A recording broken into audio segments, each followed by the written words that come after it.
The long arc of military dominance in Pakistan reached a new milestone when its Army Chief, Field Marshal Asim Munir, sat down for lunch with US President Donald Trump without the Pakistani Premier anywhere in sight. The message chilling, bold, and direct that there is no need for a democratic makeup, that Pakistan is indeed a military dictatorship without announcing itself as one, doing business with America's top power brokers. Pakistan is a military dictatorship and the world seems to be fine with it. But what does it tell you about who rules Pakistan or who runs the country? Hello and welcome. You're watching Statecraft with me, Geeta Mohan.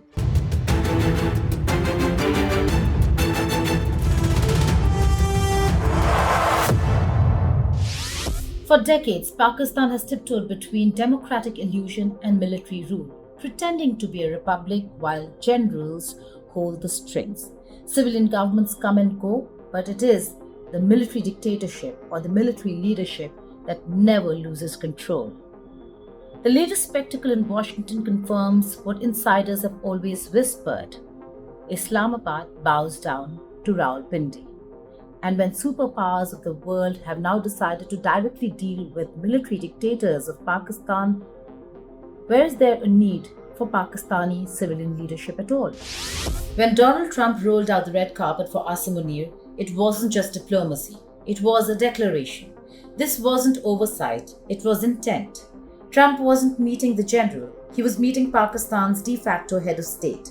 In that moment, the civilian leadership was made irrelevant.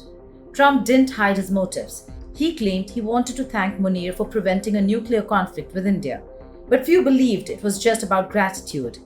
They're not happy about anything. It's not that they're bad with Israel. They know them both, actually, but they're probably, maybe they know Iran better. But they see what's going on, and he agreed with me. The reason I had him here, I wanted to thank him for not going into the war, just, ending the war. And I want to thank, as you know, Prime Minister Modi just left, just a little while ago, just left. And we're working a trade deal with India. We're working a trade deal with Pakistan. And they were both here. But I was with Modi a few weeks ago. He was here, actually. But now we speak to him. And I'm so happy. There was a deal that two smart people, plus, they have people on their staff too, but two very smart people decided not to keep going with that war. That could have been a nuclear war. Those are two nuclear powers, big ones, big nuclear powers, and they decided not. So I was honored to meet him today. In Pakistan, analysts called it a signal from the US, acknowledging where true authority lies. America, with all its sermons on democracy, didn't flinch in breaking protocol. The message was clear. When Washington needs to talk to Pakistan, it calls Rawalpindi, not Islamabad. To understand how they got here, we must revisit Pakistan's post-independence timeline. A loop of elected leaders interrupted by military takeovers, each coup leaving behind scorched earth and democratic ruin. Ayub Khan's 1958 coup set the template: martial law, a new constitution, and autocratic rule masked as reform. Yahya Khan took over next, and under his watch, Pakistan fractured, giving birth to Bangladesh. Then came Ziaul Haq, who didn't just take power, he rewrote the country's soul. In the name of Islamization, he hanged Zulfikar Ali Bhutto, injected religion into law, and suffocated dissent. Democracy flickered back under civilian rule, only to be smothered again in 1999 by Pervez Musharraf, who sacked Nawaz Sharif, suspended the constitution, and aligned with the US in the so-called war on terror, cementing the military's global utility. Even in so-called democratic phases, the military never truly left. It just stepped back, letting puppet regimes act while generals pull the strings from behind the curtain. Today, that curtain has fallen. Field Marshal Asim Munir isn't hiding his power. In fact, he is brandishing it. From directing foreign policy to managing internal security and economy, Asim Munir has become Pakistan's undisputed power center. Shehbaz Sharif, the Prime Minister, is a mere stamp on orders authored by GHQ. Every major decision, from ceasefire negotiations with India to foreign visits and IMF bailouts, is orchestrated or approved by Munir's establishment. The Trump-Munir lunch sealed this truth with steak and silverware. It showed the world, and especially India, that Washington no longer needs to pretend. For Trump, the meeting also served his own agenda. He needed Munir's public endorsement in the aftermath of Operation Sindoor to craft his image as a global peacemaker and possible Nobel laureate. But what did Munir get in return? There are no free lunches, especially not in Trump's world. Everybody knows that President Trump does not host lavish lunches for free.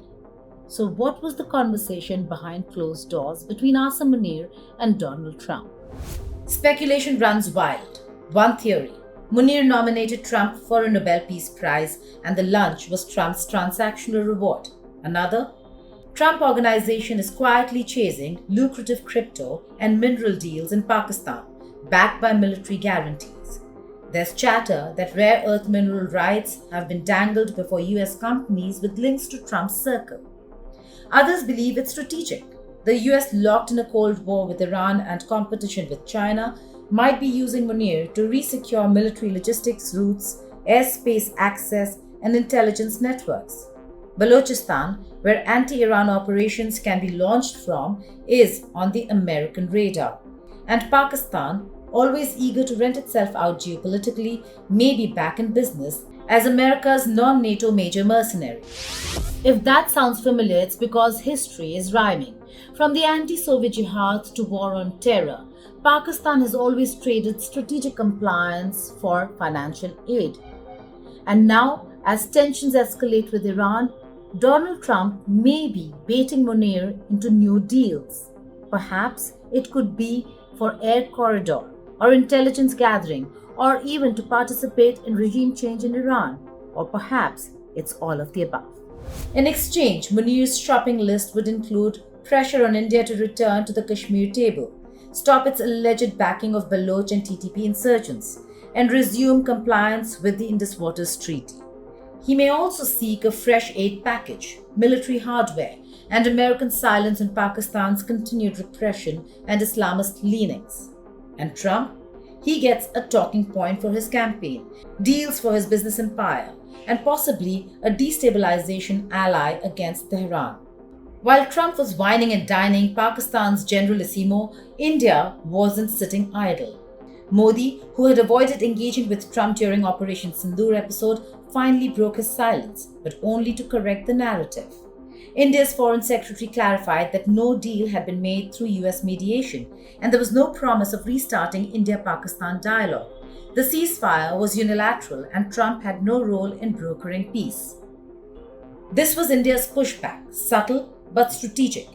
It refused to accept any narrative that gives legitimacy to Munir's diplomacy or Trump's back-channel theatrics. Modi also dodged a bullet by declining an invitation by President Trump around the same day that Asim Munir was in Washington, D.C. In fact, he fired a symbolic shot by inviting Trump to Delhi, a classic diplomatic deflection to prevent the two stories from merging into one. Well, first of all, President Trump is enamored with generals. We've known that since his first term. Second of all, it's reality that Asim Munir has more power than the Prime Minister of Pakistan. That's always been the case with the Pakistani military and specifically with the ISI. And so Donald Trump is simply reflecting the reality without the diplomatic polish. But there also may be something more going on here. Remember that after the September 11th attacks, then Deputy Secretary of State Richard Armitage supposedly told Pakistan that if it didn't stop its support for Al-Qaeda, that Pakistan could be subject to even a nuclear attack. Dick Armitage subsequently denied making those statements, but everyone knows he actually did threaten Musharraf. Now, the issue becomes, did Donald Trump tell Asim Munir that his actions risk a covert response, which the Pakistanis will not be able to abide, will not like. In effect, is Donald Trump threatening Pakistan in private simply to allow it to save face in public? I wouldn't be surprised if there's some element to that in Donald Trump's decision to meet with Pakistan's Army Chief rather than with a civilian elected prime minister. Certainly, Donald Trump might. The problem with Donald Trump is, number one, he doesn't really have a full sense of history. Number two, he's prone to moral equivalence. And number three, he will put other countries' national security below his own desire to win a Nobel Peace Prize. And hence we have rhetoric before the Munir went in to the White House that Donald Trump had said that Asim Munir, Pakistan, was America's best friend, America's friend, this effusive rhetoric, which really is insincere and has no meaning. If Donald Trump doesn't understand that he needs to shred the moral equivalence and call out who is right and who is wrong, the conflicts in the region, be it between Pakistan and India, or more broadly with Israel, Iran, and Pakistan, are going to become much worse before they become better. India, like the US, understands transactional diplomacy. It won't burn bridges over one luncheon meeting, but won't forget who shared the table either.